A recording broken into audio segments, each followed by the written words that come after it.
Nama saya Komarimba Batista, nomor absen 30. Pada kesempatan kali ini saya akan melakukan presentasi mengenai rangkuman modul adaptif yang telah dijelaskan kemarin.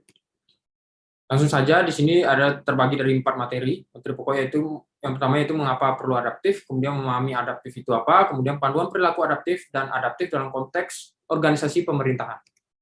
Yang pertama yaitu materi mengenai mengapa perlu adaptif. Nah, di dalam modul itu dijelaskan bahwa terdapat 5 faktor mengapa kita perlu adaptif. Yang pertama itu perubahan lingkungan strategis, kompetisi di sektor publik, komitmen mutu, perkembangan teknologi, serta tantangan praktek administrasi publik. Kemudian masuk ke materi kedua yaitu memahami adaptif. Adaptif adalah karakteristik alami yang dimiliki makhluk hidup untuk bertahan hidup dan menghadapi segala perubahan lingkungan atau ancaman yang timbul. Nah, organisasi maupun individu itu menghadapi masalah yang sama, yaitu perubahan lingkungan yang konstan, sehingga karakteristik adaptif dibutuhkan di sini. Nah, untuk dapat beradaptasi, itu kita perlu memiliki kemampuan beradaptasi, yaitu kreativitas dan juga inovatif. Lanjut, organisasi adaptif itu adalah organisasi yang terus melakukan perubahan mengikuti perubahan lingkungan strategisnya. Nah, terdapat 3 fondasi organisasi adaptif. Yang pertama yaitu lanskap, pembelajaran, serta kepemimpinan. Organisasi budaya organisasi berkinerja tinggi. Nah, organisasi yang adaptif yaitu organisasi yang memiliki budaya organisasi berkinerja tinggi, di mana organisasi memiliki tujuan yang jelas, terbangun suasana kepercayaan berbagi tanggung jawab, kemudian terdapat perilaku yang menunjukkan tanggung jawab psikologis, kemudian ASN yang bekerja ekstra dengan memberikan ide setelah gagasan, unsur pemerintah yang memberikan tantangan pada ASN, dan sebuah organisasi yang didorong menuju kesuksesan organisasi dan pribadi. Nah, di sini dijelaskan juga dalam modul terdapat 5 disiplin organisasi. Yang pertama itu personal mastery, yaitu pegawainya harus terus mengasah pengetahuannya hingga ke tingkat mahir. Kemudian juga share vision, yaitu selalu berkomunikasi untuk mencapai komitmen, satu visi, satu cita. Kemudian ada mental model, team learning, dan system thinking.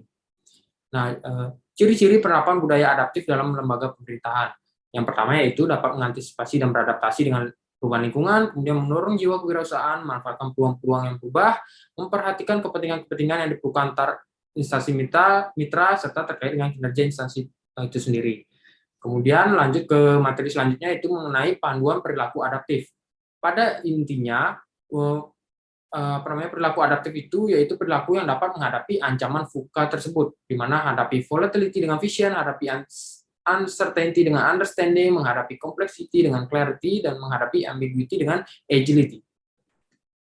Perilaku adaptif lembaga organisasional. Nah, organisasi yang adaptif adalah organisasi yang mampu merespon perubahan lingkungan dan mengikuti harapan stakeholder yang tepat. Sedangkan perilaku adaptif untuk individual yaitu individual yang memiliki soft skill dan kualifikasi mumpuni pada spesifikasi bidang tertentu, serta mampu mentransformasikan teknologi menjadi produk nyata yang memiliki nilai ekonomi tinggi. Organisasi yang adaptif itu terdapat panduan untuk membangunnya, di mana yang pertama itu membuat tim yang diarahkan sendiri, kemudian menjembatani silu melalui keterlibatan karyawan, dan menciptakan tempat di mana karyawan dapat berpikir adaptif. Lanjut materi terakhir yaitu mengenai adaptif dalam konteks organisasi pemerintah. Nah, pemerintahan yang adaptif adalah pemerintahan yang mengacu pada cara-cara di mana pengaturan kelembagaan untuk memuaskan kebutuhan dan keinginan masyarakat. Ingat, untuk memuaskan kebutuhan dan keinginan masyarakat dengan 2 catatan penting di sini, yaitu perubahan tata kelola berasal dari nilai-nilai konstituensi, kemudian juga perubahan atau penyesuaian yang dilakukan dalam aturan, baik aturan dan norma itu tidak dilakukan dengan disadari atau disengaja, melainkan harus berjalan secara alamiah saja. Nah, untuk pembelajaran fundamental untuk pemerintahan yang dinamis itu dapat dengan cara berpikir ke depan atau think ahead, berpikir lagi atau think again, dan berpikir lintas atau think across. Pembangunan organisasi yang tangguh menyangkut 5 dimensi yang membuat organisasi kuat dan imajinatif. Itu ada kecerdasan organisasi, sumber daya, desain, adaptasi, dan budaya. Baik, sekian presentasi dari saya ucapkan terima kasih.